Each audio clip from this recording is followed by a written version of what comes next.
Hai, saya Coach Yana. Assalamualaikum. Welcome back to the Amal's channel.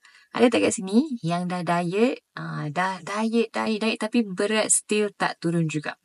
Okey, jom. Hari ni saya nak share 3 sebab utama kenapa orang tak berjaya turun walaupun dah diet. Especially yang nombor 3 tu lah. Ramai yang tak sedar langsung dia tengah buat benda tu.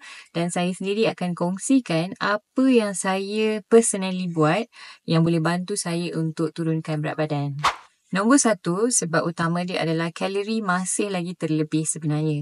Banyak kan yang kita tak perasan. Kenapa kita dah diet? Mungkin kita dah cut nasi, kita dah cut sugar, tapi kenapa still tak turun? Ni sebab kita ada banyak ambil hidden calorie. Contohnya dalam sos, contohnya dalam kita punya, kita dip tu yang kita cicah-cicah tu kan. Kadang-kadang benda tu yang kita tak perasan, kat situ dia berlakunya hidden calorie. Contohnya kita letak, katalah kita makan sihat pun overnight oats kan, tapi kita punya madu tu kita terletak terlebih pula. Even avocado pun patutnya separuh dah cukup dah, tapi kita ambil sampai 1 whole avocado. So kalori ni terlebih walaupun benda-benda sihat ataupun benda yang kita tak kenyang pun, contoh sos tadi kan. Tapi ada hidden calorie yang menyebabkan tak boleh nak turun. Sebab bila nak turun berat ni dia tak lari daripada konsep kalori in versus kalori out. Kalau kita masukkan kalori melebihi keperluan badan, yang lebih-lebih ni akan disimpan di store menjadi lemak. Sebab kita cuma limit kita perlu, katalah dalam setiap orang berbeza lah. Ada orang diperlukan 1200, ada orang diperlukan 2000 kalori. So kalau kita ni perlu 1200 lah contohnya kan. Tapi kita makan sampai 2500. So ada lebihan lebih 1300 kat situ. So kat mana dia nak simpan ni? Dia akan storekan menjadi lemak. Badan kita rasa in case lah nanti tuan aku nak makan kan. So that's why saya personally, saya ambil Herbalife Shake tu bukanlah sebab saya ni nak bergantung produk sangat ke tak, tapi sebab saya rasa dia something yang bantu saya dari segi deficit kalori, especially breakfast lah. Saya ibu kepada 6 orang anak kan. Kalau lah pagi tu saya nak kena memasak beria-ria nak cukupkan saya punya kalori dan nutrition tu, saya rasa memang tak done saya nak urus anak kan. So saya pilih untuk ambil Herbalife Shake ni sebab very low kalori, dalam 90 ke 200 kalori je. Dan yang saya paling suka dia balance meal. Sebab yang kedua, kenapa kita dah diet tapi susah nak turun berat? This one saya pun personally experience, iaitu kita kurang bergerak. So kita memanglah 80% pemakanan, 20% senaman. Tapi kadang-kadang memang kita sangat-sangatlah kurang bergerak. Especially mungkin yang kerja office kan, yang tak banyak memerlukan anda pergerakan semua. So bila kita menghadap laptop, secara tak langsung kita memang kurang nak burn kalori sebab bila kita duduk je kan. So cadangan saya, at least kalau tak dapat bersenam pun cukupkan step. Saya ada klien, saya ada team, saya ada juga kawan-kawan yang walaupun tak sempat workout tapi mereka just focus on cukupkan 7 ke 10,000 step sehari, dan ini boleh bantu mereka untuk turun berat badan even tak ada masa untuk bersenam. Dan saya pun rasa lepas dah umur 35 tahun ke atas ni kan, it's not that easy macam kita umur 20-an.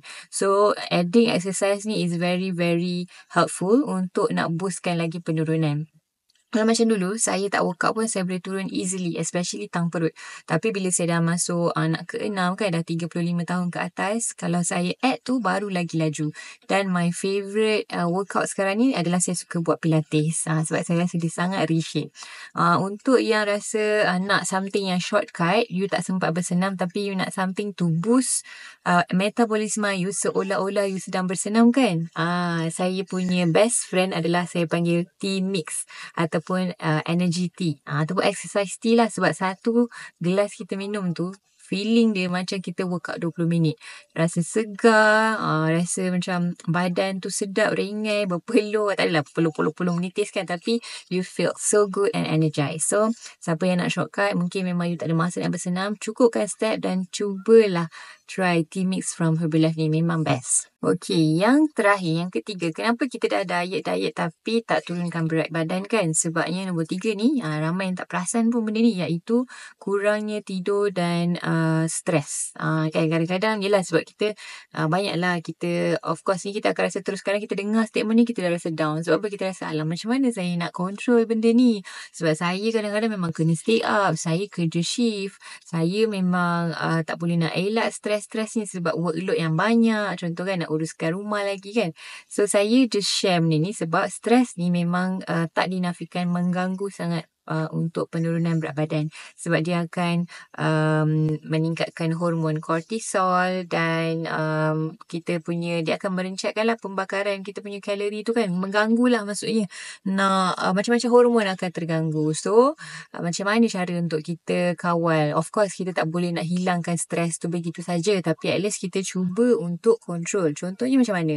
Kita boleh dengan workout pun dia akan release hormon-hormon yang happy macam endorphin kan, dan juga kita spend time on grounding kan, kita buat pijat tanah, expose to sunlight, lepas tu kita breathing, and then mungkin ada orang yang pakai macam diffuser kan, whatever yang boleh bantu kita untuk control kita punya emotion, lebih relax dan juga tidur yang berkualiti. Mungkin bukan tidur yang cukup sebab kadang-kadang tak boleh nak elak kan, tapi at least yang berkualiti, deep sleep. Okay, macam saya personally saya suka amalkan aloe vera from Herbalife sebab dia ada chamomile, so dia macam soothing effect. Jadi dia lah sebab mak anak 6 kan, so saya memang memerlukan something untuk menenangkan saya. So aloe vera ni sangat bagus, dia akan chillkan kita punya mood tu. Antara 3 yang saya share ni, yang mana yang paling kena dengan anda? Adakah anda geng yang alamak betul lah kalori saya terlebih, ataupun yang kedua kurangnya pergerakan, ataupun anda yang ketiga dah diet apa semua tapi tidur tak cukup dan selalu stres dengan kerja yang banyak dan sebagainya. So boleh komen anda yang geng 1 ke, geng 2 ke, ataupun geng 3. Kalau anda nak saya bantu, ada meal plan yang khas dan suggest produk Herbalife apa yang sesuai untuk anda boleh contact saya sebab saya akan consult anda personally. Yang betul akan dapat personal consultation phone call daripada saya. Jangan lupa like, share dan don't forget to subscribe. Thank you so much for watching. Saya Coach Shana. Jumpa lagi.